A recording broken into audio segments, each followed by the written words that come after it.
যারা ঋণখেলাপি, দুর্নীতি ও ব্যাংক ডাকাতির সঙ্গে জড়িত তাদের দিয়ে আগামীর প্রত্যাশিত বাংলাদেশ গড়া সম্ভব নয় বলে মন্তব্য করেন জামায়াতে ইসলামীর আমির ডাক্তার শফিকুর রহমান। বলেন, বস্তা পচা রাজনীতি পরিবর্তন করাই জামায়াতের লক্ষ্য। দুপুরে কক্সবাজারের মহেশখালীতে এক নির্বাচনী জনসভায় এসব কথা বলেন তিনি। শফিকুর রহমান আরও বলেন, ক্ষমতায় গেলে ঘর, যানবাহন ও কর্মক্ষেত্রে নারীদের নিরাপত্তা নিশ্চিত করবে জামায়াত। এ সময় মহেশখালী কুতুবদিয়াকে স্মার্ট ইকোনমিক জোন হিসেবে গড়ে তোলার ঘোষণা দেন ডাক্তার শফিকুর রহমান। দুপুর ৩টায় কক্সবাজার শহরের পদুয়ায় আরেকটি জনসভায় অংশ নেবেন জামায়াতের আমির।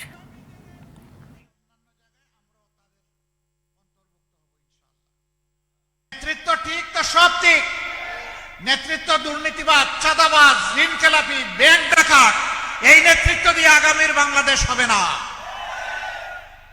যুবকদের প্রত্যাশার বাংলাদেশ গড়া যাবে না। যাদের চরিত্র বল আছে, যাদের মধ্যে সততা আছে, দেশপ্রেম আছে, যারা মানুষের সাথে লেগে থাকে সুখে দুঃখে, যারা বসন্তের কুকিল নয়, বাংলাদেশ গড়া হবে তাদেরকে দিয়ে ইনশাআল্লাহ।